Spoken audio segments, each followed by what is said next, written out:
반갑습니다.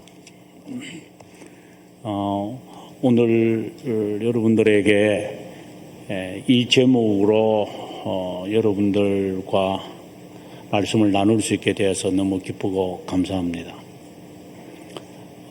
본래 이 제목은 제가 번역한 책 제목의 이름입니다. 그래서 잠깐 오면서 목사님께 말씀을 들었을 때에 우리 여기 교회가 큐티를 많이 하신다 그래서 제가 오늘의 이 말씀이 좀 보충되는 그런 말씀이 될 것이라고 생각을 해서 이 말씀을 제가 정했습니다. 오늘 우리가 읽었던 이 말씀은 19장부터 오늘 우리가 읽었던 19장부터 시작을 해서 우리가 잘 알고 있는 23장 시편 중에서 가장 사랑을 받는 성경이죠. 29장까지 하나의 스토리입니다. 그래서 19장의 이 내용의 말씀을 통해서 이제 신앙의 발전이라고 할까요? 어떻게 신앙생활을 해내려 가는 데에 필요한 기도의 성도의 생각을 하나하나씩 단계별로 우리들에게 말해주고 있는 겁니다. 그 중에 이제 하나가 우리가 잘 아는 23편의 말씀이라고 봅니다. 그래서 여러분들께서 19장부터 시작을 하는 10편 19장부터 시작을 하는 이 11장의 이 테마가 성도의 삶에서 어떻게 하나님께 기도해야 되느냐를 잘 말하고 있는 내용이라고 생각을 합니다. 그래서 오늘 그 기도하는 그 내용의 시작점이죠. 그래서 이것은 이제 마무리가 아니라 이제 어떻게 성도들이 기도할 것인가, 어떤 것을 기도를 하고 어떻게 기도해야 되느냐, 이제 그것에 대한 이제 선이 오늘 방금 저희들이 읽었던 내 마음의 묵상과 내 기도가 주님께 연락되기를 원한다. 이렇게 하고 그러면 마음의 묵상, 마음의 기도, 마음의 생각이 어떤 것들이냐를 이제부터 20장부터 이제 풀어가는 그런 내용이라고 생각하면 좋을 것 같습니다. 저는 대학 시절부터 이제 많은 분들이 이제 큐티를 하고 그리고 어떤 분들이 이제 아침에 와서 이제 학교에 오면 성경을 펴놓고 기도하는 이런 모습들, 경건한 모습들을 참 많이 봤습니다. 그렇게 보면서 제 스스로는 묵상이라는 것이 뭘까? 이제 큐티라는 것이 이제 우리가 성경적 용어로 한다면은 묵상이라는 거죠. 그래서 이 묵상이라는 것이 무엇인가? 제 전공이 이제 교회 역사이다 보니까 묵상이라는 것이 어디서부터 출발이 되어져서 이것이 우리에게 이렇게 정착이 되어진 것인가? 그는 저는 이제 궁금할 수밖에 없는 거죠. 그래서 이제 공부를 하면서 이것이다 라는 것을 이제 생각을 했고 제가 묵상을 그래 깊게 하는 그런 인물은 아니니까 그래서 정말 많은 분들에게 도움이 되는 그 방법이 어떤 것인가. 그래서 여러 저자들, 특별히 그 청교도들의 그들은 우리가 늘 흠모하고 있는 분들이잖아요. 그래서 청교도들은 어떤 신앙생활을 평일날 했을까? 한쪽에는 그 왕권 정치에 탄압이 있었고, 한쪽에서는 그 탄압에 못 이겨서 죽는 사람도 있고, 또 한쪽에서는 로만 가톨릭과 짝이 맞아가지고 각양각색의 성도들이 영국 17세기에 살았거든요. 그 속에서 우리가 그래도 흠모하고 따라가야 할 그분들은 신앙생활을 어떻게, 기도생활을 어떻게 했는가? 우리는 그것에 궁금할 수밖에 없는 거죠. 그리고 우리 전에 지금 21세기인데 지금까지 300년 이상 동안 신앙인들은 신앙생활을 어떻게 했을까요? 그럼 저에게는 굉장히 궁금한 것이었습니다. 아마 여러분들도 마찬가지일 겁니다. 지금의 우리가 이야기를 한다면은 북한에 있는 성도들은 지금도 어려움을 겪는 거잖아요. 그런 어려움에 있는 그 사람들은 지금 내가 예배를 드리고 내가 신앙을 하고 있는 이 양식하고 다르지는 않을 거예요. 아니, 이 모양을 제가 이 형식이 같다는 것이 아니라 내가 믿는 그 하나님이 다르지는 않을 거라고요. 그래서 똑같은 하늘 아래 있는 것이고 똑같이 다른 나라도 아니고 그 휴전선 춘천은 서울보다 더 북쪽이 더 가까우니까 그 사람들 단지 치아가 다를 뿐이지 동일한 하나님을 향하여서 살아가는 그 사람들은 어떻게 그들은 신앙생활을 하고 있을까요? 이거는 우리가 질문을 던질 수 있는 것이라고 저는 보는 겁니다. 저는 매주 저는 북한 동포들에게 저는 방송하고 있습니다. 저는 이것을 20년째 하고 있습니다. 앞으로도 제가 죽을 때까지는 제가 할 것 같은데, 그래서 그들이 받았던 제가 하는 이 메시지들을 단파 방송으로 그들이 듣거든요. 괌에서 이렇게 쏘면 괌에서 쏘는 그 음파를 이들이 주파수를 맞춰가지고 그들이 듣고 제가 건너 듣는 것이 아니라 직접 그들이 저에게 직접으로 오는 편지는 아니지만 북한으로 가는 선교사들도 있거든요. 몰래 들어가는 사람들이 있어요, 지금도요. 그러면 그런 사람들이나 아니면은 당당하게 미국 시민권을 갖고 들어가서 그들을 이렇게 몰래 집적하는 사람들이 있습니다. 그러면 그들이 이렇게 들어오는 분들에게 자신들의 메시지들을 이렇게 편지로 써서 보내주는 것들이 있어요. 그 중에 제가 참 놀랐던 것은 철로 역정, 여러분 책 잘 아시겠지만 철로 역정이 초판, 한국에 번역되어졌을 때 초판의 원본을 북한 성도들이 가지고 있었어요. 이 지금 우리 남한에는, 남한이란 말을 해야 될지 모르지만 우리 여기 남쪽에 있는 이 나라는 어느 도서관이라도 철로 역정의 초판, 한글판을 말합니다. 그게 없어요. 근데 그들이 갖고 있었어요. 그래서 그걸 갖고 선교사님이 왔어요. 그래서 그걸 보여줘서 저는 너무 감사해서 사진을 다 가지고 제가 보관해 놨습니다만은, 그들이 이것을 70년 동안 보관하고 있구나. 70년 동안. 그러니까 70년 전에 인쇄된 거죠. 정확하게 말하면 130년 전에 인쇄된 그것을 이분들이 지금도 달고 닳은 책이었어요.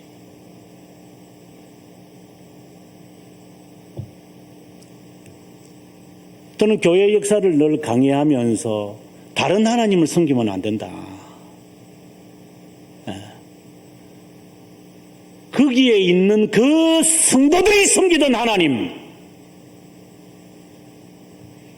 내가 이곳에서 섬기는 그 하나님은 동일한 하나님이기 때문에 다르게 섬기면 안 됩니다. 만약에 다르게 섬기고 있다면 우리가 잘못된 거지 그들은 잘못된 거 없습니다. 우리는 주님 앞에 복 받으려고 나온 거지 그들은 복 받으려고 나온 게 아니라 그들은 죽으려고 나온 겁니다. 그들은 잡혀가면 지도새도 모르게 죽는 거, 이건 그냥 하는 말이 아닙니다. 탈북한 탈북한 제자들이 저는 많습니다. 탈북한 성도들을 저는 7년 동안 가르쳐 봤기 때문에 잘 압니다. 아마 이 가운데 탈북한 분이 계시는지는 모르겠지만 그들은 우리하고 달라요, 여러분. 그들은 죽게 하면 까무라치기로 예수 믿어요. 새벽 4시에 일어나서 직장 가가지고 돈 벌고 밤에 집에 돌아오면 밤 9시인데 다시 또 그 교회당에 가리봉역에 있거든요. 그 센터가 있어요. 그러면 이 사람들이 거기에서 공동으로 생활하잖아요. 이 교회당이 이렇게 큰 그 건물인데. 그러면 일어나서 그거 공부하러 와요. 그 어려운 교회사를 제가 가르치면. 그래서, 아유, 권사님 피곤하시면 그냥 돌아가시자니까. 목사님, 그런 말 하지 마세요. 저는 자유를 찾아 여기에 왔지만 하나님의 말씀을 더 간절히 알기 위해서 제가 죽음을 내놓고 제가 1년 동안 걸어서 왔습니다. 1년 동안 걸어서 왔대요.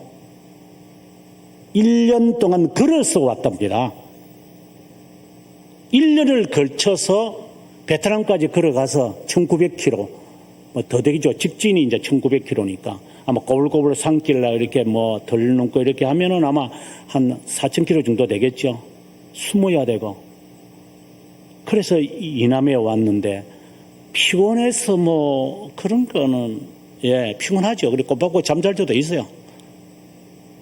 근데 달라요. 우리하고 달라요, 여러분.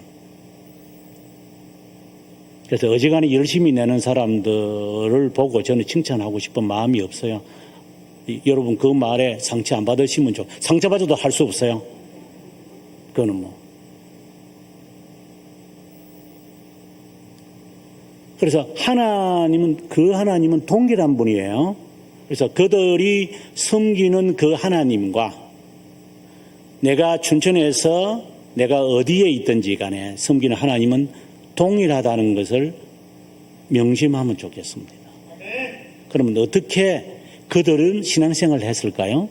어떻게 하고 있을까요? 여러분 가끔씩 와서 혹시 간증하는 분을 들었는지 저는 모르겠지만 저는 그것보다도 더 거슬러 가서 그들보다도 더 악조건 속에서 살았던 청교도들은 신앙생활을 보존을 위해서 어떻게 했을 것 같아요?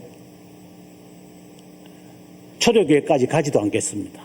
그 말로 하라면은 뭐 제가 맨날 며칠을 가지고도 여러분에게 충분히 이야기할 거리는 제 컴퓨터 안에 수없이 많이 있기 때문에 그러나 가깝게 한 300년 전으로 거슬러 가겠습니다. 철로 역정을 여러분 그리스도인이라는 분의 이야기를 알 거예요. 바로 그분이 살았을 때에 제가 지금 소개해드릴 칼럼이 에드먼 칼럼이라고 하는 사람이 목회하고 있었습니다. 런던에서 가장 큰 교회 엘더버리라고 지금도 있습니다. 런던 중심가에 엘더버리라고 하는 큰 교회가 있습니다. 당시에 청교도들은 런던이 오면 꼭 그 교회에 가서 설교를 들으러 갑니다. 그 정도의 그 당시에 우리나라 같으면 최고의 존경을 받는 목사님이라고 생각을 하십시오. 장로교 목사님입니다.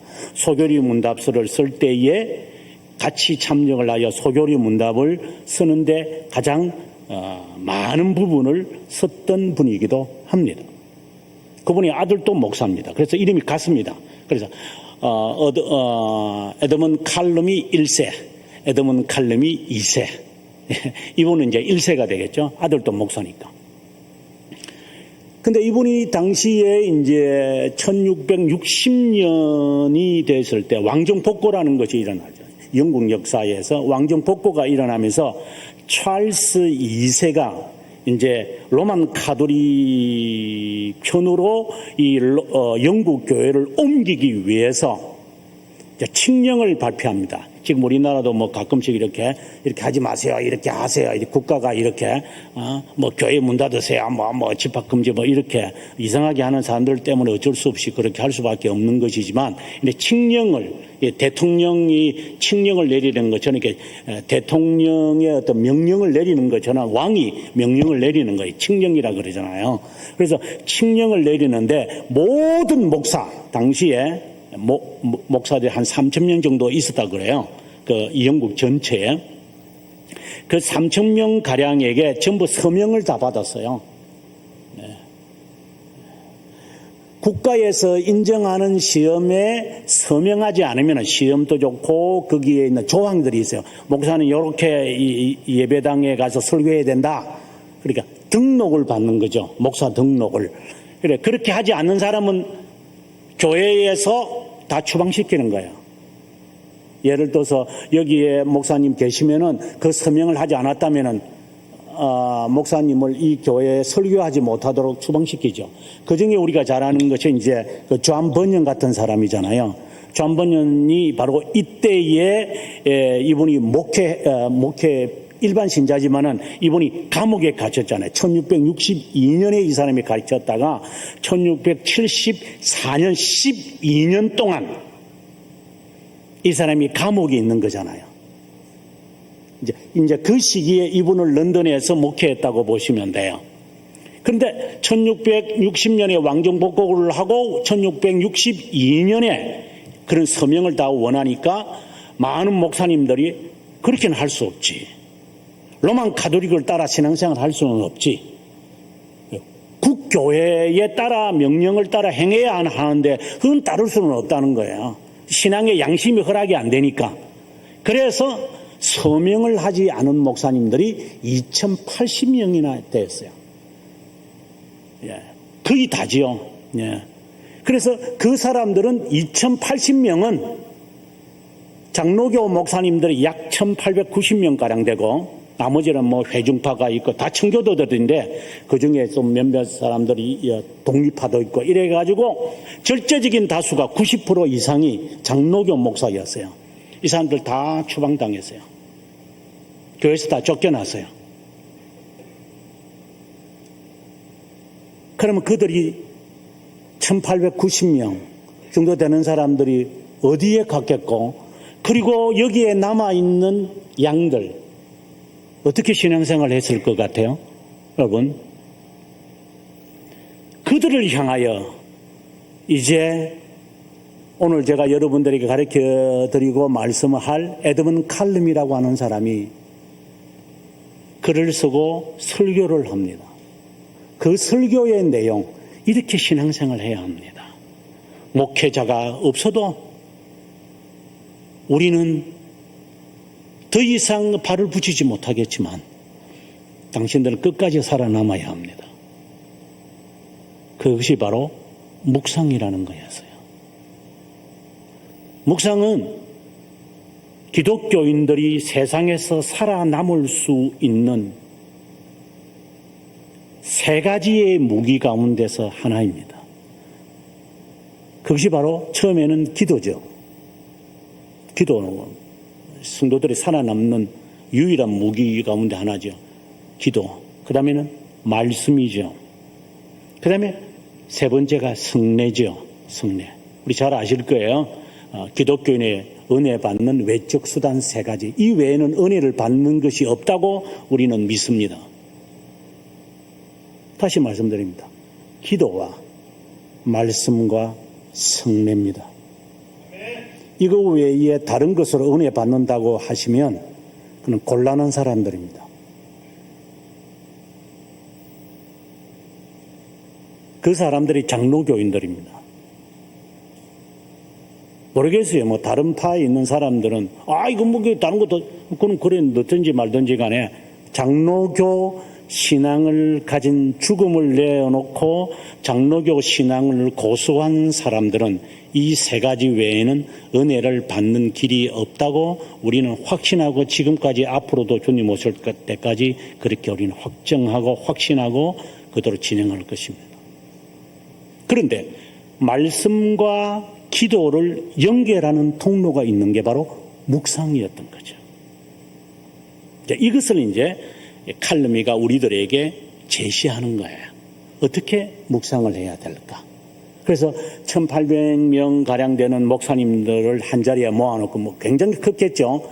여기 아마 우리 여기 온누리 교회가 다 합치면 한 500명 정도 앉을 수 있는지 모르겠어요. 이것에 한 4배 정도 된다고 생각을 하시면 될 거예요. 그 많은 사람들이 다 쫓겨나가서 교회당도 없죠. 들판에 모여서 목사들을 향하여 이제 칼럼이 되시는 그때 당시에 최고의 지도자였으니까 설교를 열정적으로 합니다. 우리가 교회당도 없고 먹을 양식도 없고 설교단도 없고 양육해야 될 성도들이 없어도 좋다. 그러나 묵상을 하도록 방법을 가르쳐야 한다. 지금 코로나 때문에 많은 교회들이 어려움을 겪고 있고 아마 우리 교회도 이것도 마찬가지라 생각을 하지만 어떻게 신앙생활을 하겠어요? 근데 뭐 지금 코로나는 아무것도 아니죠. 그때하고 비교하면 진짜 뭐 그들이 하는 말을 뭐 그대로 옮길 수는 없겠지만 제가 영어로 바꾼다면 식은 죽먹기죠. 이건 뭐 신앙생활을 하는 게 아니니까 우리는. 제 아버님이 이제 평양 저희 어머님이 이제 사리원 출신인데 황해도 그분들이 그러시던 것 같아요. 이게 유교가 일어나서 이남으로 이렇게 왔는데 좀 죄송한 이야기입니다. 경상도까지 내려갔는데 너무 게으르더라고. 어머니 아버님이 그런 것 같아요. 저는 그 말의 의미는 잘 모르겠어요. 하지만 탈북한 사람들이 지금 우리를 보고 하는 말, 저희 어머니 고향 그 사리원에서 탈북한 제자가 있어요. 저하고 같이 방송도 했는데 한 16주 동안 그 자매가 그래요. 이제 황해도 말을 쓰면서 하는 말이 목사님 정말 쉬운 것 같아요. 그런데 다시 북한으로 돌아가고 싶대요. 근데 말도 안 되는 소리 하지 말라니까 이렇게 살 바에 차라리 북한에 사는 게 더 나을 것 같아요. 그들은 적어도 신앙생활을 제대로 한다고 그래요. 어려움은 있지만 그러나 신앙생활을 제대로 안 하기 때문에 여기는 그냥 릴렉스잖아요. 잘 먹고 잘 살고 잘 되고 잘하는 것 이거밖에 없잖아요. 그 외에 우리의 목표가 뭐예요? 주님을 좀 바르게 섬기려는 것도 있어요. 정직하게 살려는 것이 있어요. 득행을 행하려고 하는 것이 있어요. 도대체 우리의 기독교인들의 목표가 뭔지 모르겠어요. 저는. 왜 우리가 사는 거예요? 왜 교회당에 오는 거예요? 이런 목적을 근본적으로 물어보면 분명하게 하시는 분도 가끔씩 있지만 대부분은 그냥 이런 식의 하는 사람들이 저는 교회들마다 다니잖아요. 정말 많아요, 여러분. 그러니 그들의 입에서 물론 단적인 예지를 갖고 뭐 전체를 포괄적으로 말할 수는 없지만 그러나 마음에 걸리면 되죠. 가시 하나가 여기 걸리면 소화가 안 돼가 걸떡걸떡 하는 것처럼 그냥 하나에 걸리는 것 같아요. 돌아가고 싶어요. 차라리 자유 없는 곳에 사는 게 이렇게 느슨하게 살 바에 차라리 나을 것 같습니다. 저는 그 말에 정말 눈물이 났습니다. 우리가 그 정도입니까? 그 정도로. 아마 우리의 오늘이는 그렇지 않기를 바랍니다만은 제가 만난 교회들은 대체적으로 그렇다고 저는 생각을 합니다. 왜 예수 믿어요?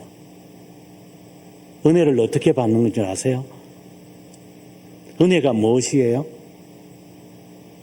그리고 내가 섬기는 하나님이 어떤 분이세요? 분명히 말할 수 있어요.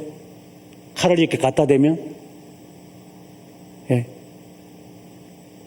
아니 여러분에게 뭐 극단적인 것을 요구해서 죄송하지만 이거는 극단적일 수밖에 없는 이야기를 이제 해서 좀 자극이 되었으면 좋겠다고 해서 제가 말씀을 드리는 것이지만 동일한 하나님을 지금 섬기고 있는데 그렇다면 동일하게 우리가 이 은혜의 수단을 사용을 해야지 왜 우리는 다르게 하고 있느냐는 겁니다. 그 핍박 가운데서 그들이 우리들에게 묵상을 통해서 은혜를 받는 길임을 그들은 우리들에게 분명코 천명하고 있고 그 묵상은 이렇게 하는 겁니다. 다르게 하지 마세요. 이렇게 해야 되는 겁니다. 라고 우리들에게 전해줬다면 우리는 그 방법을 가지고 어떤 어려움이 있더라도 옥탑방에 차라리 살더라도 빗물에 퍼져버린 그 빵을 먹더라도 눈물 섞인 밥을 먹더라도 그렇게 살아야죠. 다르게 산다는 것은 우리가 잘못된 것이기 때문에. 그러면 묵상은 뭡니까? 신앙의 선배들이 우리에게 전해준 이렇게 하는 게 묵상입니다. 묵상을 전제하지 않으면 기도를 못합니다. 여러분 기도를 어떻게 하시는지 저는 모르겠어요. 제가 기도하는 것이 가장 다르다 이 말을 제가 하려고 하는 것도 아닙니다. 그냥 선배님들이 우리들에게 전해주는 전통적인 이런 기도, 이것을 수백 년 동안 사람들은 그것을 받아서 신앙생활에 적용하면서 우리들에게 전해준 그 방법, 그걸 그대로 모방을 하겠다는 것이 아니라 그들의 그 정신, 그것은 우리가 본받아야 되죠. 보통 사람들은 그래요. 이런 거 다 필요 있어. 저 세대가 얼마나 바뀌는데 세대 따라 바뀌면 되죠. 바로 그 사람이, 바로 그런 사람들이 바로 자유신앙을 가진 자들입니다. 신앙은 변하지 않거든요. 그걸 모양이 바뀐다는 게 바뀔 수는 있지만 그 근본적인 그 자세는 절대 변하지 않습니다. 그래서 제가 동일한 하나님, 동일한 자태와 동일한 양식으로 살아야 우리가 그것을 그들이 원했고 그들이 바랬던 것을 우리가 가질 수가 있는 것이죠. 네. 그 다음에 하나 더 이야기를 하고 그 이야기로 들어가도록 하겠습니다. 제가 대학생 시절에 이제 그때 당시에 교회는 지금의 교회 형태가 좀 다르죠. 50년 전이기 때문에 지금하고는 아직 50년이 아니라 한 40년 전이니까 지금하고 많이 다르다고 보시면 좋겠죠. 이제 나름대로 신앙생활은 해야 되는데 구체적으로 그때 당시에 목사님이 이렇게 해라 저렇게 해라 기도를 이렇게 해라 성경을 이렇게 읽어라 이렇게 하나하나를 잘 말씀해 주지 않았기 때문에 나름대로 이제 이렇게 신앙생활을 교회에서 신앙생활을 하더라도 이제 혼자서 끙끙 대야 되는 거죠. 교회에서는 그냥 설교만 넣는 것이니까. 보통 일반적인 교회가 그랬으니까. 요즘은 이제 그룹으로 공부하고 목사님이 가르치고 우리가 부교육자 되시는 분들이 이제 하나하나 또박또박 주니까 그때 먹지만 그때는 구역 예배 이렇게 해도 별로 그렇게 중요하게 여기지 않았는 시대였으니까. 그래서 나름대로 신앙생활을 했어요. 그때 제가 접했던 책이 뭐냐면은 영적 훈련과 성장이라고 하는 리차드 포스터가 쓴 퀘이커 교도, 지금 생각하면 퀘이커 교도인데, 퀘이커 교도가 쓴 그 생활이 있어요. 그 책이 있어요. 그래서 저는 그 책이 너무 좋았습니다. 그래서 그 책을 따라서 저는 하루하루를 살았습니다. 오늘 하루, 요렇게. 그 책이 지시해 주는 대로, 물건 살 때는 이렇게 서 거고, 옷은 이렇게 입는 거고, 말은 이렇게 하는 거고, 습관은 이렇게 하는 거고, 그 책이 제시해 주는 제 삶의 양식이 있었어요. 그래서 제가 굉장히, 그것에 도움을 많이 받았어요. 그래서 제가 미국에 공부하러 갔을 때에 그분에게 제가 연락을 했어요. 나이가 별 차이가 없더구만 보니까 저보다 나이가 아주 많은 줄 알았는데. 그래서 연락을 하면서 당신 책을 내가 번역하고 싶다 이러니까 언제든지 내가 허락해 줄 테니까 이렇게 이제 허락을 받고 이제 번역을 하려고 이제 시도를 했는데 내가 이제 교회사가 전공이잖아요. 교회사 전공하다 보니 이게 이단이네 이게 퀘이커 교도라. 내용은 좋아서 읽었는데 7번 8번 읽고 있는데 아무리 내가 좋아도 그렇지 이단들이 하는 이단으로 정죄받은 사람들이 하는 방식을 내가 번역을 했다가 나중에 내가 한국에 오면은 이거 뒷감독을 어떻게 해야 되나. 당신 말이야 이단 연구회가 와가지고 다니면서 이단 역사 이야기하면서 이러면서 당신 그 이단책 번역했잖아 이러면 이거 뒷감당을 못할 것 같아 이런 생각을 해서 죄송하다고 하고 나니까 이제 다른 사람이 번역을 해서 이제 책이 출간됐고 그랬더라고요. 그분들이 이단이다 이렇게 정죄하는 것도 좀 문제성은 있긴 합니다만은 이제 교회사에서는 이단으로 정죄를 받았으니까 하는 말입니다. 잘못된 묵상 방법도 있을 수 있습니다. 굉장히 책이 좋은 내용입니다. 제가 볼 때는. 그래서 그 사람의 쓴 책은 제가 다 읽어봤습니다. 물론 번역된 책이었죠. 그때 당시에라서는요. 그래서 막 탐독을 했습니다. 막 탐독을 하고. 그 중에서 여러분들이 아마 아시는지 모르겠는데 돈과 섹스와 권력이라고 하는 책도 있어요. 그래서 그 당시에 그때 20대 사람들이 막 돈, 섹스, 권력 막 이 책 그냥 그런 것에 이제 교회에서 잘 안 가르쳐 주니까 그래서 권력과 돈 이런 것에 대해서 이제 어떻게 기독교의 가치관을 설정이 되느냐 이래서 이제 막 당시에 젊은이로서 그 책을 아직도 읽었던 내용도 내 머릿속에 잔상으로 남아 있는 것 같아요. 하지만 그것은 잘못된 것이었습니다. 너무 좋았지만 그러면 후회하지 않을 수 있는 말씀과 기도를 연결짓는 기도로 나아가기 위한 기도를 어떻게 하시든지 간에 묵상을 통하여 기도의 훈련으로 들어갑니다. 그래서 묵상이라는 것과 기도는 같이 가야 되는 겁니다. 기도가 있고 묵상이 있는 게 아니라 묵상을 통하여 기도로 가고 기도를 하면서도 묵상을 해야 돼요. 그러니까 이 두 개가 같이 가야 한다는 거죠. 네. 오늘 본문에 보게 되어지면은 이제 마지막 이제 14절에 보면은 내 말에 내 입의 말과 내 마음의 묵상이라고 했잖아요. 그죠? 여기서 밑에 여러분 각주로 보시면은 작은 소리로 읊조리다라고 되어 있는 거잖아요. 작은 소리로 읊조리는 것이 묵상이라는 말로 되어 있습니다. 그래서 시끄럽게 생각해라 이렇게 문자적인 뜻은 그렇습니다. 시끄럽게 생각하는 혼자 중얼중얼 되는 그리고 꼭 그 미친 사람처럼 오늘 이거 하면 안 되는데 이건 해야 되는데 오늘 이거 잊어버리지 말아야 되는데 내가 집에 가서 내가 먼저 해야 될 게 이런 것들이 있는데 혼자 이렇게 중얼중얼 이렇게 되는 것 이게 하나의 묵상인 거예요. 그래 이제 문자적인 뜻이에요. 예. 그러한 것이 하나님 앞에 인정되기를 원합니다. 그러면 인정하지 않는 묵상이 있겠죠. 그것을 보통 우리는 사고라고 그래요. 사색. 그래서 묵상은 크게 두 종류로 나누어지는 거예요. 하나는 저놈을 저거 어떻게 하고 저거 저거 뭐 뒷걸음질 치다가 소동발도록 만들어야 되는데 저거 어떻게 하지? 이제 이렇게 나쁘게 생각하는 게 있잖아요. 요걸 갖다가 사악한 아주 못된 생각들, 그러니까 음모를 꾸민다거나 괴락을 꾸민다거나 어떻게 하면 저거 속이지? 어떻게 하면 내가 저걸 가지고 훔쳐내지? 이런 것도 하나의 묵상인 거예요. 혼자서 알았어, 내가 이걸 해야 되겠다 하고 이제 이제 도둑질 하는 사람들이 계속해서 반복하면서 자기에게 익숙한 방법을 생각하는 것, 이게 바로 악한 묵상이라는 게 있어요. 근데 그 혼자 중얼중얼 거리면서 자기 혼자 저걸 어떻게 내가 요리를 해야 되나 라고 하는 그 시끄럽게 생각하는 것 이것하고 지금 하나님께 연락이 될 수 있는 묵상하고 우리는 헷갈리는 경우가 있어요. 그래서 하나님이 연락하시고 하나님이 인정하시는 이 묵상을 하는 법을 우리는 배워야 되는 거예요. 그래서 우리가 기도를 할 때도 이제 그런 현상이 많이 나타나지요.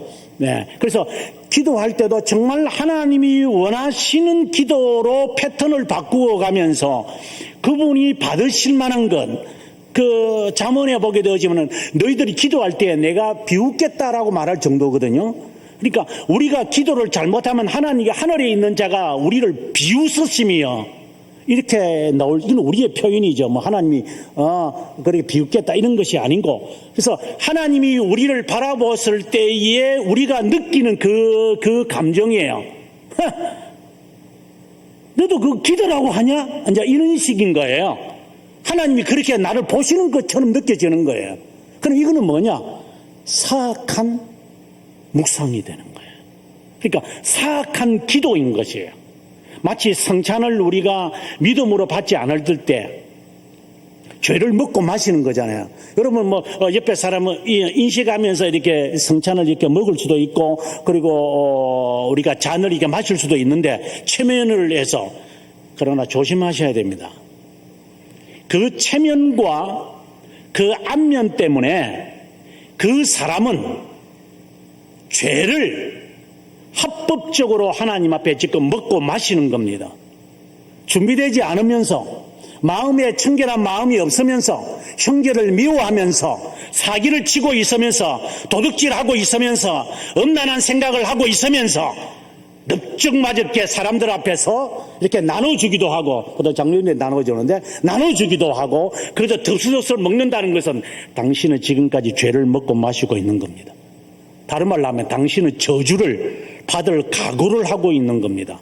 전도서 8장에서 그렇게 말하고 있는 거예요. 하나님이 지금 당장 벌을 안 내리시니까 사람들은 함부로 행동을 하는 거예요. 만약에 하나님께서 우리들에게 잘못했을 때, 여러분, 만약에 여러분들이란 말을 해서 미안합니다. 만약에 성도님들께서 신앙생활을 하다가 여기 내려가다 계단에서 확 해가지고 넘어졌다고 합시다. 아이고, 하나님 내가 잘못하는데 하나님이 이런 것까지도 간섭하시네. 만약에 이런 생각이 드는 사람이 간혹 있을지도 모르겠어요. 그렇게 하나님이 말씀해 주면 좋은데 또 그것을 그렇게 말할 수도 없는 거잖아요. 그러다 보니까 이 사람들이 죄 짓는 것이 자신 있게 하는 거잖아요. 그러나 죄를 쌓아가는 거죠. 너가 받을 저주를 너 머리에 쌓아두는 거다. 계속 쌓아가는 거죠. 그러니까 우리가 잘못하는 이 기도도, 성찬에 잘못 참석하는 것도 실제로는 하나님이 벌을 안 내린다는 것이지, 지금 이 세상에서 하나님이 호리도 남김없이 다 찾아서, 마치 엘리야가 하나님께 기도하게 될 때에 12광주리에 물을 부었는데도 그것을 하나님께서 다 태워버리고 물까지도 다 마르게 다 해버리시잖아요. 그렇게 하실 것이기 때문에 그걸 아는 사람들은 겁이 나서 못하죠. 나중에 빚 갚아야 되는데, 그래서 크레딧 카드를 못 쓰잖아요, 함부로. 겁이 나니까. 그래서 저는 제 나름대로의 방법은 뭐냐면은, 저는 크레딧 카드를 쓰면 그날 저녁에 저는 바로 카드 회사에 돈을 입금시켜 버립니다. 나중에 뒷감당이 안 되더라고, 제 성격상으로. 그래서 바로 돈을 오늘 25,000원을 결제하면 바로 그날 저녁에 은행 계좌로 25,000원 즉시 결제 딱 해버려. 그래 마음이 편해. 항상 지로가 남아 있어야지. 뭐 몇십만 원 남아 있으면 이거는 제 성격을 말하는 거야. 마치 그것처럼 하나님 앞에 지로가 되지 않고 계속해서 지불해야 될 마이너스 통장으로 쌓아간다는 것은 그만큼 위험하다는 것이요. 그것이 얼마나 무서운 거 알죠? 예. 제가 미국에 살면서 어떤 사람의 빚 보증을 제가 한 적이 있어요. 처음에 빌릴 때는 $1,000였어요. $1,000 그리 큰 돈이 아니잖아요. 우리나라 돈 한 120만 원 정도밖에 안 되는 거. 뭐 그것도 큰 돈이라면 큰 돈이지만 그리 나중에 비해서는 작은 돈이었는데, 이 사람이 카드를 더 만들어 가지고 제 신용을 이용을 해서 카드를 더 만들어서 요걸 $1,000를 갚기 위해서 거기에서 다른 카드에서 현금으로 뽑아 가지고 $1,000 갚아버렸어요. 그럼 여기 $1,000 남아 있거든요. 그럼 이걸 또 갚기 위해서 또 다른 카드를 또 내가지고 또 이걸 또 갚아요. 계속 돌로말이 하는 거예요. 이제 이렇게 계속. 그러다가 일자가 안 맞아가지고 $2,000를 물게 되었어요. 그러니까 그건 낼 수가 있나? 그래서 이 사람이 에이 모르겠다 그냥 막 $1,000를 안 갚고 그냥 놔둬버렸어요. 그래 한 1년 지나니까 검은 사람이 얼굴 까맣게 생긴 이 덩치 있다그만한 이런 사람들이 우리 집에 찾아오는 거야. 누구세요? 하니까 너 이거 돈을 카드를 만들려고 한 그 사람이 지금 빚을 안 갚고 있으니까 너 내라. 그래서 내가 왜 내? 저는 너 말도 안 되는 소리지. 내가 왜 내? 당신이 그거 하겠다고 했잖아. 사인했잖아. 그렇다고 해서 내가 왜 내? 그런데요, 1년이 2년 지나고 나니까 그게 $3,000가 됐어요. 근데 이 친구는 갚지도 않아요. 그 $3,000가 내한테 오는 거야. 그럼 내가 갚을 수가 있나요? 그러고 난 다음에 이제 마지막 편지 갔다고 하세요. 너는 앞으로 저를 보고 하는 거야. 너는 앞으로 크레딧 카드를 만들지 못할 거다. 은행도 이용하지 못할 거다. 그래서 한국으로 도망왔잖아요. 예, 그런 우스갯소리입니다만은 어떻게 갚으려고 그래요? 쌓아두면 안 됩니다.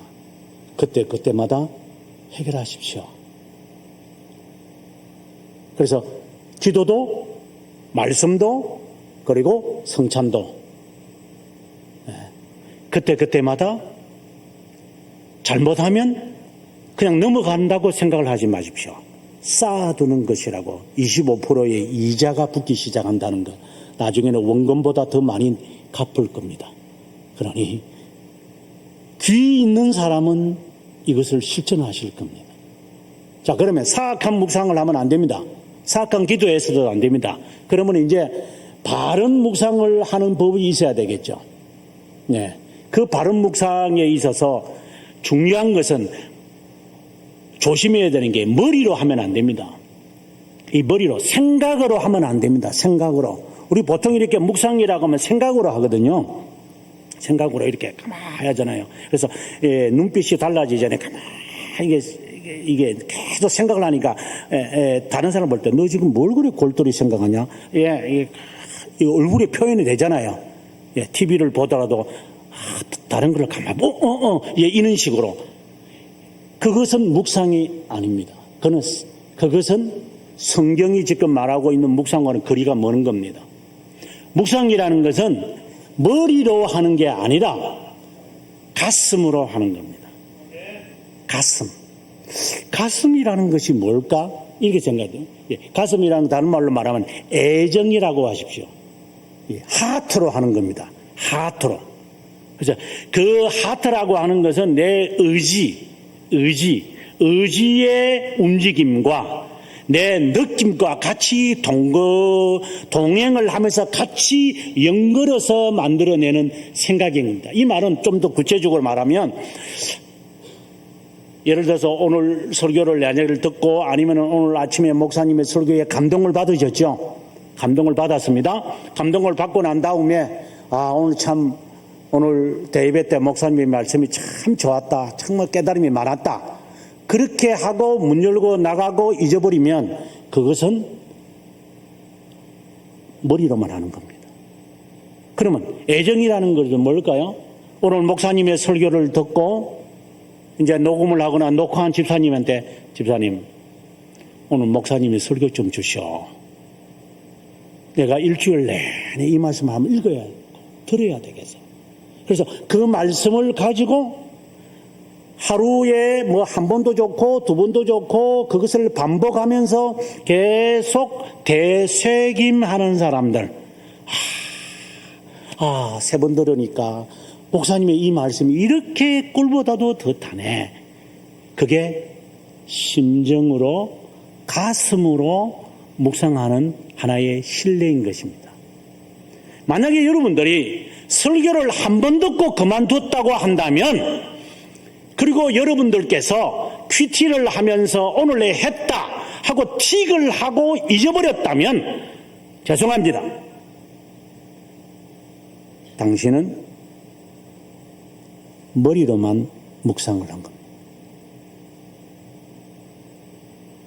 오늘 내가 아침에 묵상을 했다면 오늘 하루 종일 그 말씀을 내 마음속에 내 가슴에 품고 그것을 오늘 아침에 이 말씀을 읽었는데 오늘 이 말씀이 있는데 어떤 일을 하다가도 문득 다른 것을 하는 것이 오늘 이 말씀이 있었는데 하면서 커피 한 잔을 마신다거나 길을 걸은다거나 아니면은 버스간에 서서 손잡이를 잡고 있는다거나 하면서 오늘 아침에 읽었던 그 말씀 정말 좋았는데 그렇게 하지 않고 있다면 여러분은 큐티를 잘못하고 있는 겁니다.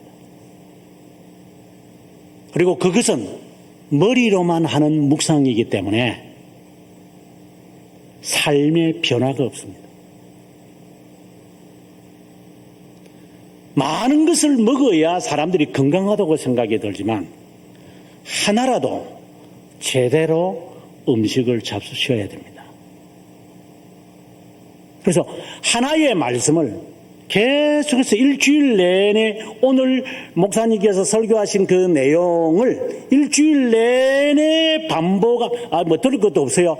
그렇게 말이 나오면 그 사람은 이제 갈 때까지 간 거죠, 이제. 예, 고 노무현 대통령이 검사들 앉혀놓고 하는 말이잖아요. 예. 이제 계급증 떼고 이야기하자는 거죠. 이제 그렇게 말 놓으면 이제 더 이상 안 되는 거죠.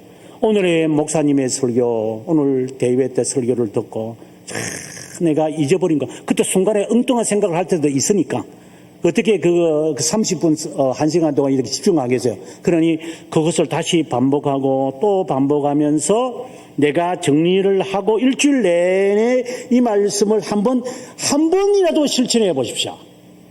이건 뭐 좀 숫자적인 거라서 죄송하지만 한 번이라도 시도를 했다면 오늘 목사님의 이 설교는 정말 값어치가 있고 그 말씀이 이렇게 단 줄 몰랐다 세상에. 만약에 그런 맛이 우리에게 지금 없어진다면 정말 조심스럽게 말하겠습니다. 당신은 병들었습니다. 종합 검진을 해보십시오. 분명코 고혈압이라고 나올 겁니다. 괜찮다고 말한다. 아니요. 당신은 비만입니다.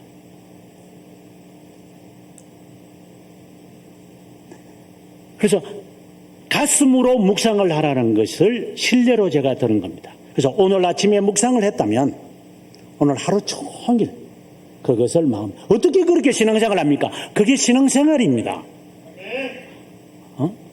한번 이렇게 하는 그것을 가지고 하는 것은 그렇게 해왔기 때문에 내 삶이 안 변하는 것이고 내 가정이 안 변할 수도 있고 10년 전의 내 모습이나 신앙생활이나 지금의 내 모습이 변하지 않는 것도 다행이겠지만 정말 형편없는 것입니다. 자기 스스로가 알잖아요. 내가 냉랭하게 해져가고 있다는 것을. 저는 정말 싫어요. 제 스스로가 무거워지고 있다는 사실을 저는 너무 제 자신이 싫었습니다. 내가 무거워지는구나. 좋은 것은 다 먹는데도 왜 내 몸이 무거워져요? 좋은 거는 성도님들이 해줘가지고 목사님 이거 드세요 해가지고 좋은 거는 실컷 먹었는데 좋은 거 먹었으면 좋게 살지. 왜 몸이 이렇게 말을 안 듣고 뻑뻑뻑뻑하게 이렇게 윤활유 안 뿌리는 그 기계처럼 뻑뻑뻑뻑뻑 이렇게 로봇 걷는 것처럼 이렇게 걸어요? 뭔가 문제가 있는 거죠, 저에게. 그 다음, 두 번째로서 묵상을 하게 될 때의 시간을 정확하게 여러분 정하셔야 됩니다. 아무데나 시간을 정하시면 안 됩니다. 묵상의 시간은 하나님과의 만남의 시간이라고 생각을 하시고 정한 시간에 맞추십시오. 내가 아침 7시에 내가 한다면 그 7시에는 어떤 것도 하지 마시고 그 시간에 하나님의 말씀을 읽으면 그 한 방법 좀 이따 이야기할게요. 하나님의 말씀을 읽으면서 혼자 깊게 적어도 10분에서 30분을 이 말씀을 읽으면서 대생함하면서 적용을 하려고 깊게 내가 고민하는 것도 그냥 이렇게 막 생각하다 보면 이렇게 그냥 이렇게 빡 퍼져버리거든요. 스프레이처럼 다 버리니까 생각하는 방법이 있습니다. 그 10분이면 10분, 30분, 30분 동안 가만히 그 방법에 따라서 하나하나 생각을 하시되 그 첫 번째는 먼저 죽음에 대해서 생각하십시오. 기독교인들이 제일 먼저 성경으로 들어가기 전에 제가 말하는 것은 기도로 들어가기 전에 해야 될 워밍업이 있는데 그건 죽음입니다. 죽음에 대해서 깊게 생각하셔야 합니다. 그 다음에 죽고 난 다음에 뭐가 있어요? 심판이 있으세요. 심판에 대해서 생각하셔야 됩니다. 심판이라는 게 무엇이죠? 모르면은 배우셔야 됩니다. 그래서 지식이 없으면 묵상도 안 됩니다. 모르는데 뭘 묵상해요? 예를 들어 애들 보고 초등학생들 보고 야 묵상해봐 하면 잠잡니다. 왜? 지식이 없으니까. 지금 제가 이래 설교를 하듯 관심이 없는 사람은 잠 옵니다. 식구증 때문에 잠이 오는 게 아니라 지식이 없기 때문에, 지식이 없으니 생각이 안 되죠. 그리고 걱정과 근심이 많으니까 거기에 내가 몰두해 있으니까 정말 해야 되는 이것은 까먹고 맙니다. 그래서 잠이 오는 겁니다. 말씀을 들으면. 그거는 이제 병든 거지요. 병든 병아리처럼 그냥 설교 시작하면 잠잡니다. 설교 마치면 또 딱 깹니다. 정말 신기한 사람들을 제가 목회하면서 제가 봅니다. 설교 시작했다 나는 잠자고, 설교 끝났다 나는 일어난다. 이제 영이 깨는 겁니다. 이제 아주 재미있는 사람들이 있습니다. 제가 부목사로 있을 때도 뒤에서 앉았어요. 보통 부목사님들은 뒤에 앉아 있잖아요. 뒤에 앉아가지고 집사님, 장로님들 이렇게 안내하고 이렇게 보면요, 여지없이 뒤에 앉아서 이렇게 있는 사람 꽤 봤습니다. 그리고 찬송 부를 때 하고 일어나서 그냥 부르는 것도 아니고 이렇게 있는. 그래서 제가 그 뒤에서 저런 모습을 보면서 저분은 왜 교회에 나올까? 아버님이 장로예요? 아내가 권사예요? 그러니까 안 올 수는 또 없고, 아들이 또 여기 안수집사예요? 그러니 어쨌든 나오긴 나오는데, 그것도 명색이 집사니까. 그런데 항상 지각하고, 그리고 제일 늦게 와서 제일 먼저 나가요. 또 그 뒤에 앉아 있으니까. 아주 뒤에 앉는 분을 제가 지칭하는 게 아니라 제일 늦게 왔다가 제일 먼저 가고. 그 저는 뒤에서 이렇게 한 7년간 제가 부교육자 생활을 하면서 이렇게 보고 있으면 정말 재밌는 분들을 많이 봐. 묵상을 안 했기 때문입니다. 죽음에 대해서 묵상하십시오. 심판에 대해서 묵상하십시오. 만약에 이것에 대해 잘 모른다 하면 배우십시오. 죽음이 뭔가 목사님 가르쳐 주십시오. 죽고 난 다음에, 그 다음에 지옥이 뭔지 생각하십시오. 지옥. 그리고 마지막 네 번째, 하늘나라, 내가 가야 할 하늘나라, 내가 죽고 나면은 어떤 일이 생깁니까? 여러분 생각해 보셨습니까? 한 번이라도? 심판을 한 번이라도 진지하게 생각해 보셨습니까? 사람이 죽고 나면 어떻게 됩니까? 물론 여러분 안다는 것을 전제하고 제가 간단하게 말할게요. 사람이 죽으면 내 영이 내 몸에서 나가겠죠. 나가는 순간 내 몸은 썩기 시작할 겁니다. 냄새나기 시작합니다. 썩은 물이 이제 내 구멍마다 다 나오겠죠. 제 어머님의 시신과 제 아버님의 시신을 제가 보면서 제가 그렇게 느꼈습니다. 착잡해져 가면서, 그리고 돈을 주면 1시간 반 후에 그냥 이렇게 항아리에 담아서 그냥 줍니다. 그 떳떳한 것을 제가 담으면서 그랬습니다. 흙이다. 흙으로 가는구나. 죽음입니다. 그럼 죽고 나면은 영은 어디 갑니까? 불신자와 신자는 차별이 있습니다. 불신자는 바로 부자와 나사로의 이야기에서 합니다. 바로 지옥으로 바로 갑니다. 지금도 그 고통의 소리를 사람들이 외면하고 있죠. 그러면 하나님의 택한 자는요, 영광의 나라로 가서 하나님의 얼굴을 배웁는다. 고백서에 그래 되어 있습니다. 시간 가는 줄 모르죠. 그게 100년이 1000년이 될 수도 있는 것이고, 그래서 하루가 1000년 가고 1000년이 하루 같은 겁니다.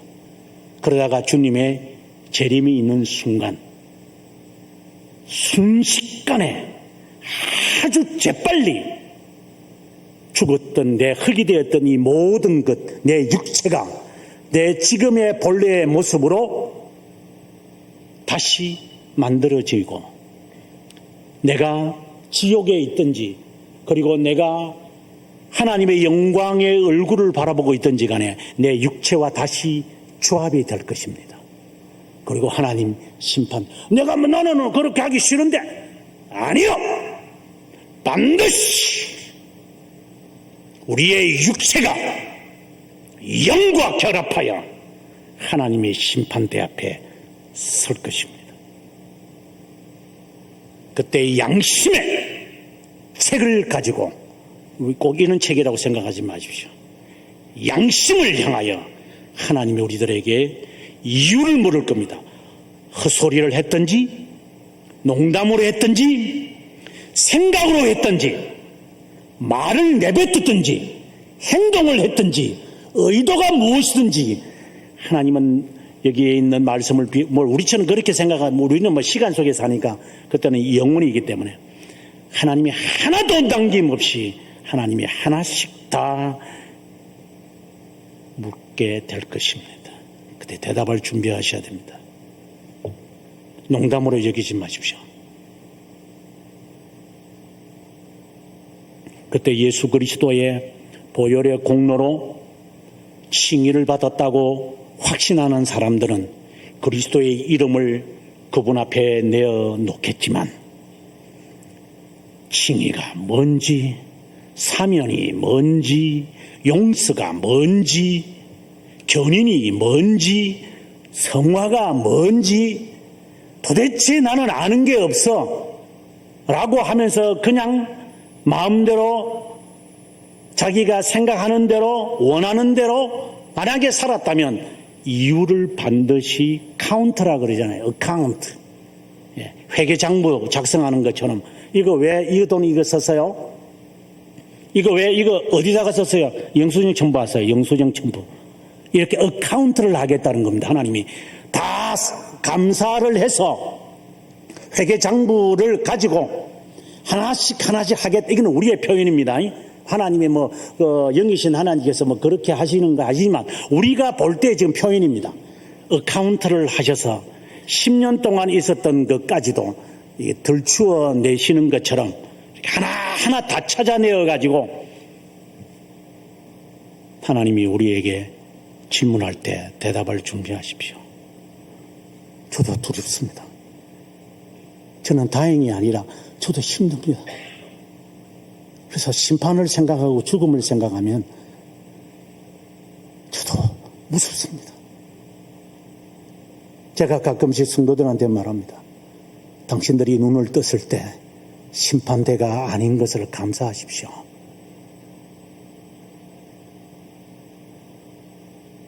눈을 뜨는 순간 심판되기 않았으면 하나님께 감사하십시오.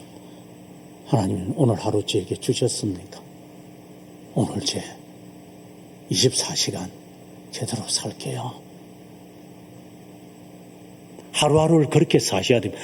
이거 어떻게 그렇게 선택된 자는 그렇게 삽니다. 하나님의 자녀는 그렇게 삽니다. 그렇게 안 살아도 나는 잘 살던데, 고기 잡아 먹으려면 물 실컷 먹이고 살찌게 해놓고 나한테 잡아 먹을 겁니다. 잘 살고 잘 된다고 사탄도 마음대로 부자와 사람들을 마음대로 할 수 있습니다.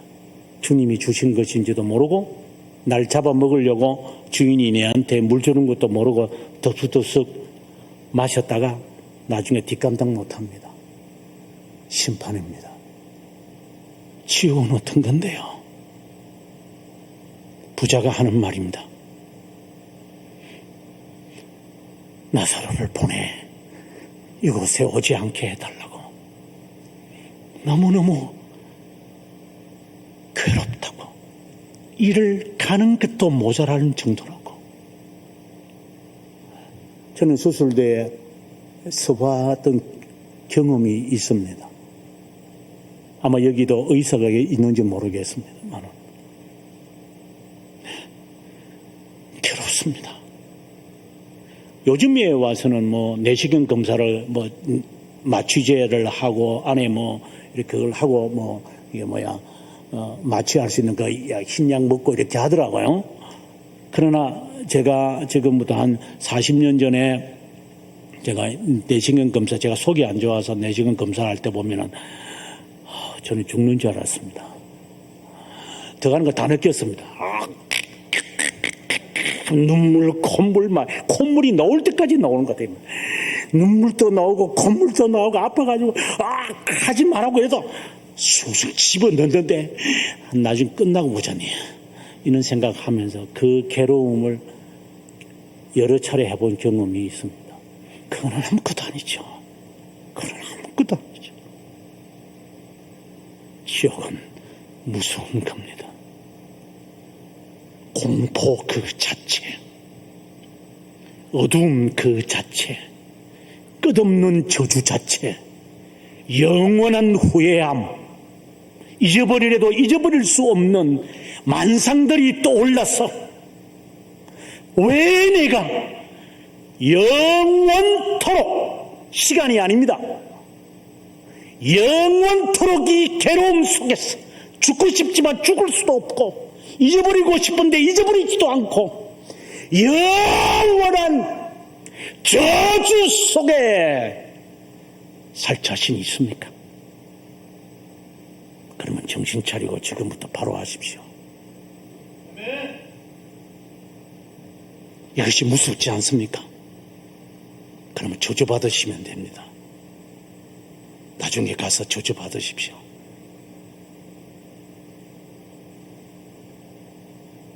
둘 중에 하나입니다.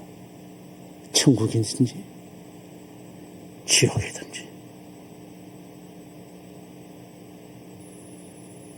매일같이 하셔야 됩니다. 이 주제를.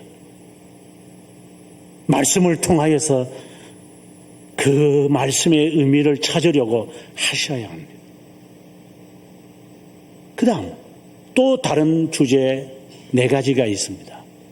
하나는 판단력입니다. 성경에 보면 너희 마음에 너희 아무것도 염려하지 말고 하나님께 감사함으로 아뢰라 그래. 너희 간구와 기도를 감사함으로 아뢰라. 그러면 너희의 지각에 뛰어난 하나님의 평강이 내 마음과 생각을 우리의 이게 영의 기능들이 있거든요. 지각도 있고 마음도 있고 우리가 판단도 있고 우리가 마음에서 하고 있는 것들이 주로 한 5가지 정도 돼요. 그러니까 영이 하고 있는 거죠. 영이. 그렇죠. 너 정신 못 차려 할 때의 그 정신을 말하는 거죠. 그것이 주로 판단을 말하죠. 판단. 이걸 보통 오성이라고 그래요. 성경은 지각이라고 그래요. 또는 명철이라고 그래요. 그래서 너희가 이 말씀을 읽으면 너희가 명철하게 될 것이다 이렇게 하잖아요. 잠언 1장 2절에서 바로 그 명철을 말해요. 명철은 뭐냐? 이게 understanding이라고 그러는데 이게 상황을 딱 봤을 때 판단을 할 수가 있는 이 능력을 말해요. 그래서 하나님, 제가 제대로 판단하게 해주세요. 이 기도가 있어요. 이것이 묵상이에요. 하나님, 제가 지금 이거 제대로 판단하고 있습니까? 제가 지금 옳은 것을 제가 지금 판단하고, 이게 지금 저한테 해가 되는 겁니까? 아니면 덕이 되는 겁니까? 이거는 교회를 위한 겁니까? 내 자녀를 위한 겁니까? 나만을 위한 겁니까? 여러분 판단하십시오. 명철이 있으시게. 이거 계속해서 하셔야 됩니다. 그 다음에 2번째는 이성입니다. 이성에. 이걸 내가 판단을 냈으면 그다음부터 내가 이제부터 추리하기 시작하겠죠. 당연히 추리하고 우리는 이 정보들을 모아가지고 그걸 가지고 이제 이게 앉아서 이제 여러 가지를 데이터를 갖고 이제 이렇다는데 저렇다던데 이런 것인가 저런 것인가 무엇이지 하고 궁리를 하겠죠. 궁리하셔야 됩니다. 이게 2번째 우리의 이 영에서 사생하는 과정입니다. 3번째는 앞서 말씀드린 대로 애정입니다. 가슴으로 하는 겁니다. 가슴으로 하는 이야기를 아까 제가 설명을 했으니까 그냥 지나가겠습니다. 가슴으로 이것을 해야 됩니다. 그러면 마지막 4번째는 뭐냐? 이것을 주도하시는 분, 너가 기도할 즈음에 기도하기 전에 아버지께서 아시느니라. 하나님이 아시는 것을 내가 지금 말하고 있는 거라. 이 생각이 중요합니다. 내 생각을 이미 아시는 하나님. 우리는 전지라 그러죠. 전지하신 하나님. 내가 무엇을 숨기겠습니까? 이 자세를 하루에 적어도 계속적으로 하십니다. 이 훈련이 되면 될수록 그 사람은 묵상을 바로 하고 있는 것입니다. 이것이 우리의 삶에 이루어졌을 때 비로소 나타나는 게 뭐냐? 이제 기도의 문 안으로 쑥 파고 들어가는 겁니다. 여러분 기도 많이 하시죠. 저도 뭐 제가 말해 양을 말하는 게 아니에요. 기도를 자주 한다는 말입니다. 자주 하시겠죠. 기도는 그냥 되는 게 아닙니다. 기도는 이 과정을 겪고 난 다음에 이제 기도의 문을 쫙 열어서 예수 앞에 나오면 모든 죄 사하고 주의 품에 안기어 편히 쉬겠네. 마음의 평안이 찾아오기 시작합니다. 주님 앞에 나왔습니다.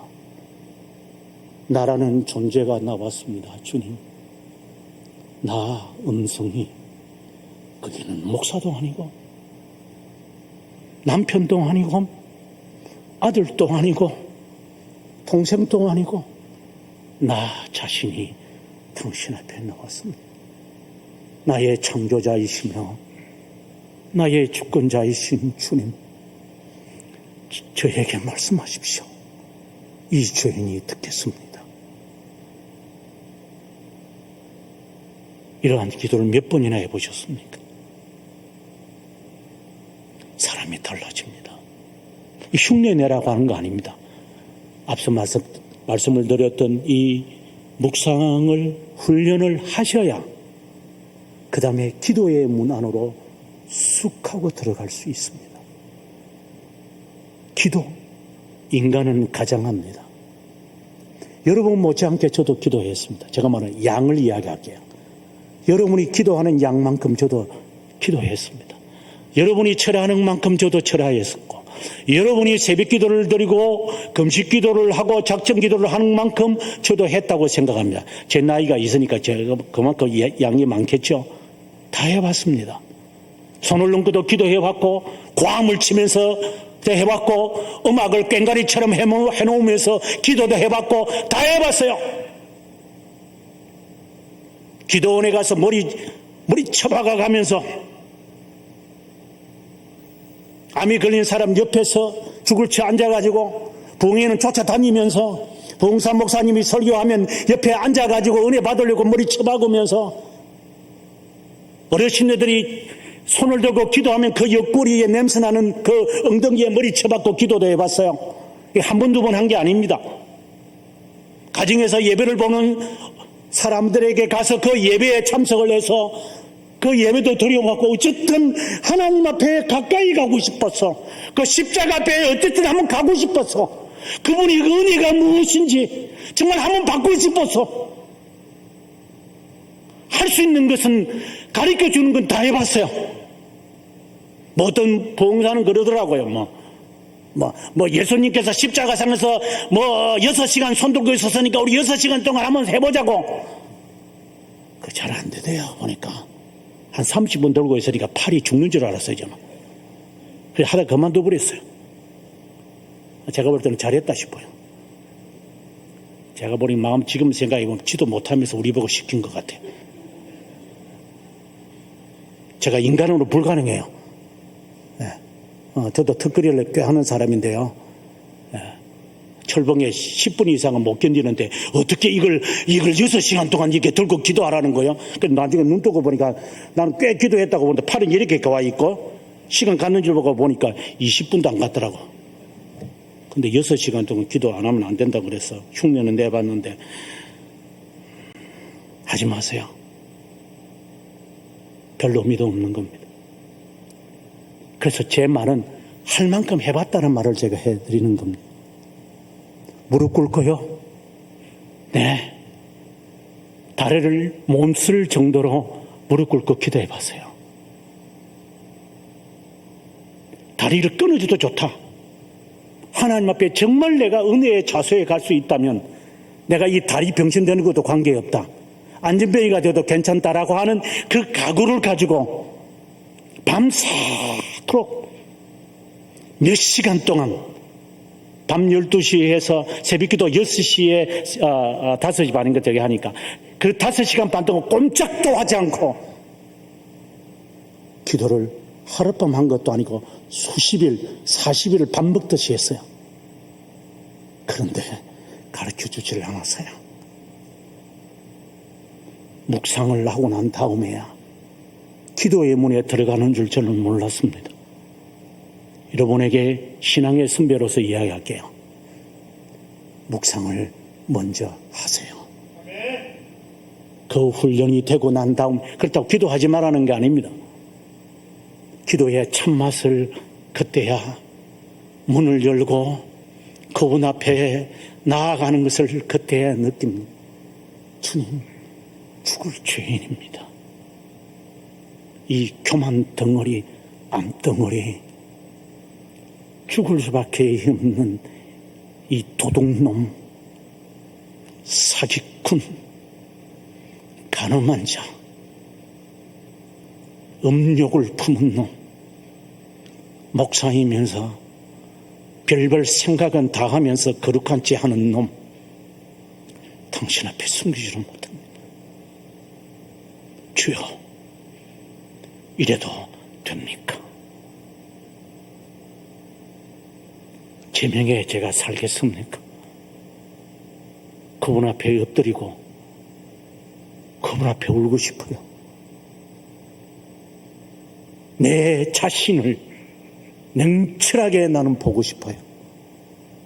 목사로서가 아니고 교수로서가 아니고 내 지위로서가 아니라 나 인간, 내 실존 이 자체, 그 하나님의 전지전능하신 하나님 앞에 내 실존이 이제 나왔습니다. 이것은 흉내낼 수 없는 거예요. 그런 가운데서 찬송 한 구절이라도 불러보십시오. 빈들의 마른 불같이 시들은 나의 영혼 주님의 허락한 성령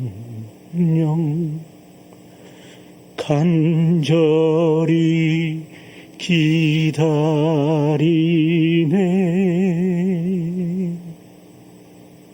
가물어 메마른 땅에 단비를 내리시듯 성령의 단비를 부어 새 생명 주옵소서.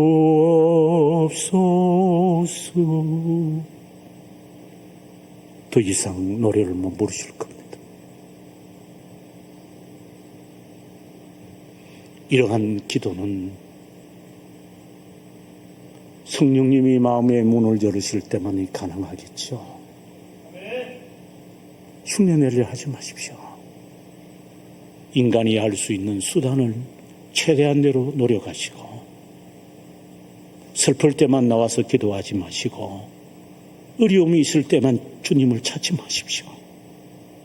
항상 제가 있어야 할 자리에 제가 있을 겁니다. 제가 해야 할 그 일을 하나님, 저는 그냥 할게요. 여러분들이 가운데 장로가 있다면 장로 할 일을 그냥 하세요. 권사가 있다면 권사의 일을 그냥 하세요. 불평이 있지요. 교회를 하다 보면 저도 그래요. 그냥 하세요. 권찰이 있으면 그냥 하세요. 누가 보든 안 보든. 내 마음에 새 생명이 있는데 왜 못해요? 하나는 자기 자신을 꾸짖으십시오. 하나님, 아직도 내 마음에 시기와 질투와 수근수근 비방하는 것이 내 속에 있어서 이 문제를 주님 앞에 내어놓사오니 십자가 공로로 이기게 하옵소서. 이 기도가 우리의 기도가 되어야 되는 거예요. 그것이 진실하려면 평소에 묵상의 기도를 하셔야 이것이 진실할 수 있는 것이지. 기도합시다. 소리 지른다고 그렇게 되는 거 아닙니다. 가슴에 손을 얹고 내 자신을 속이지 마세요. 주님 앞에 전지하신 하나님, 구하기 전에 있어야 할 것을 아시는 하나님, 마음의 문을 활짝 열고 내 영혼의 그 깊은 데서 맑은 가락이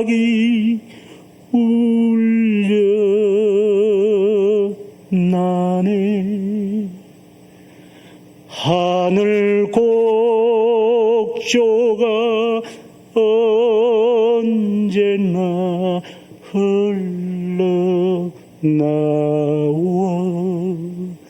내 영혼을 고이 사네. 주님의 성령이 내 영혼을 감사하는 것을 깨우쳐야 돼요. 그러면 사람이 바뀌어질 수 있어요. 너의 기도를 내가 알며 너의 간구를 내가 알아. 내가 너보다 먼저 가 있으마. 믿음이 없는 자들아 왜 의심하느냐. 주님이 하시니까.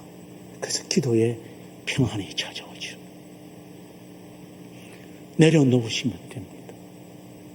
인간의 이 못된 성격, 어둠 속에서 살았던 이런 것 다 저도 내려놓기가 쉽지 않아서 이것이 어려운 줄 압니다. 다 내려놓으십시오. 정직한 자에게 하나님이 은혜를 베푸십니다. 다릅니다. 두 사람이 맷돌을 갈지만 한 사람은 데려감을 당하고 한 사람은 버려둠을 당합니다.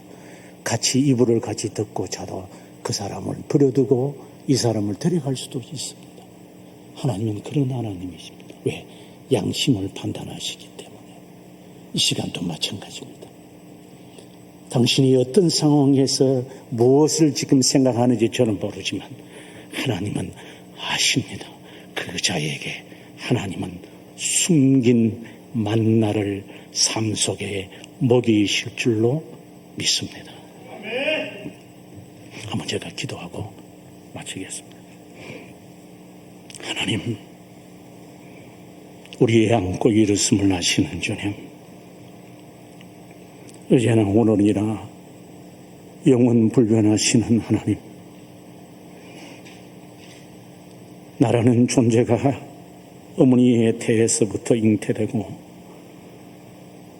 세상에 나온 후부터 지금까지 하시는 하나님, 그리고 어느 날 내가 눈을 떴을 때 어떤 것이 일어날지도 이미 아시는 하나님, 그 하나님을 바라면서 사랑하는 교회에 오게 하심을 하나님 감사합니다. 하나님 앞에 신앙인답게 살아가는 것이 힘든 줄을 알지만 그래서 사랑하는 교회를 통하여 공급받고자 합니다.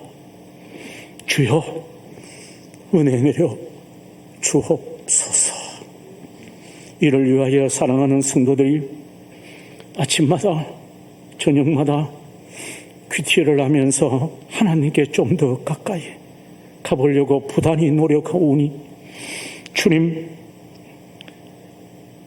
우리의 입술의 말과 묵상이 주님 앞에 연락되기를 간절히 바라옵고 우리 주 예수 그리스도의 이름으로 기도합니다. 아멘.